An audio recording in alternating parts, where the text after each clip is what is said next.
All of his co-workers were gone. What could it mean? Stanley decided to go to the meeting room. Perhaps he had simply missed a memo. Finally, yes, the bucket. Yes, yes, yes, I love that bucket. Stanley clutched the bucket tightly to his chest and entered the door on his left. Still no one was here. Stanley needed the bucket's warmth and comfort now more than ever. Perhaps his boss's office was where he'd find answers.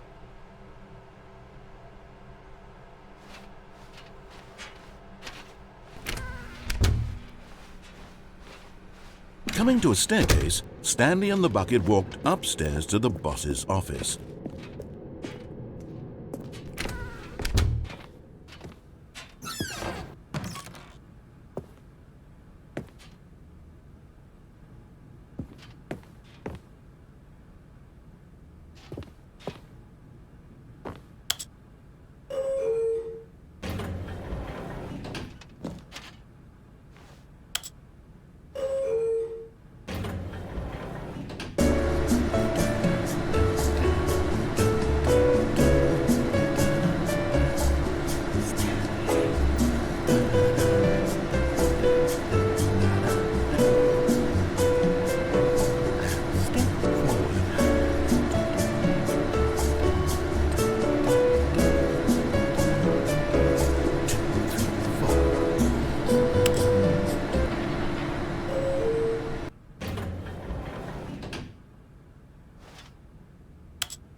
Stepping into his manager's office, Stanley was once again stunned to discover not an indication of any human life. Crushed by the weight of this revelation, Stanley guessed the correct code by sheer luck. Was it that the bucket knew all along? Was the bucket guiding him? Yes, this is certainly the most logical explanation.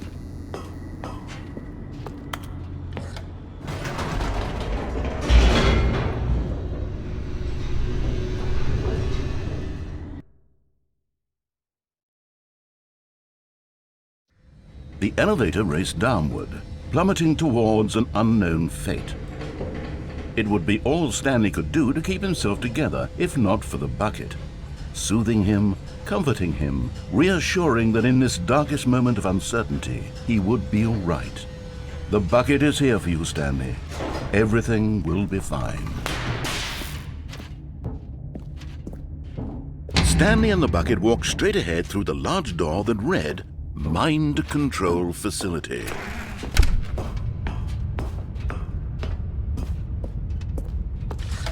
The lights rose on an enormous room packed with television screens.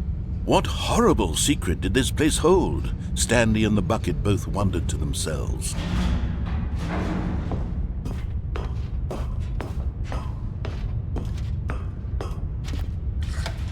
The monitors jumped to life, and Stanley nearly dropped the bucket in shock. Everyone in the office was being videotaped, monitored like guinea pigs. The bucket had never seen anything like this, and it very nearly burst into tears as Stanley cradled it gently, reassuring it that everything would be fine.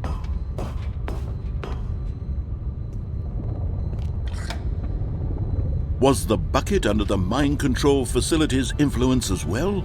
Had the bucket been told to do things it didn't wish to do? What kinds of things does a bucket want to do or not want to do in the first place? These questions raced furiously in Stanley's feeble mind.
Just as Stanley was about to proceed further into the mind control facility, he tripped and fell over the railing and into the dark void below.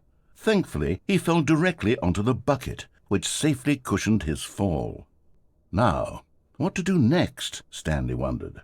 Stanley and the bucket could find no way out of this enormous pit, and so eventually they decided that the best thing to do would be to simply get comfortable down here. So they set up a little couch and relaxed. It really wasn't so bad down here, a bit cold perhaps. After some time had gone by, they installed a few shelves as well, and a sort of kitchenette that was useful for when the bucket was craving paninis. But it wasn't until the rugs and the standing lamps came in that it really started to feel like a home. In fact, after some time, Stanley realized that it had been ages since he had even thought of the mind control facility at all. He'd never gotten to fully explore what was up there, never been able to unearth the many mysteries of the mind control facility. This lack of closure began to eat at him. Soon he was dwelling on his regrets, and the state of their home slowly decayed as Stanley became withdrawn and neglected the cleaning. It unsettled the bucket deeply. Stanley wasn't usually like this. The bucket tried to reach out to him again and again, but to no avail. All Stanley could think about, all he could talk about, was going back, doing it over again, staying on the path. It was a mistake to leave the path. It was a mistake. It was a mistake. I need to do what the narrator says. I need to see the true ending. This made no sense at all to the bucket, which was simply trying to live its life down here as comfortably as possible. Yet Stanley was unconsolable. This isn't an ending. This is just a hole in the ground. The bucket sighed. True, it wasn't an ending. But it's where we happen to be. And maybe, possibly, if we accept the reality of things, maybe this will become an ending eventually. It's what the bucket was counting on. The two of them waited for a very long time.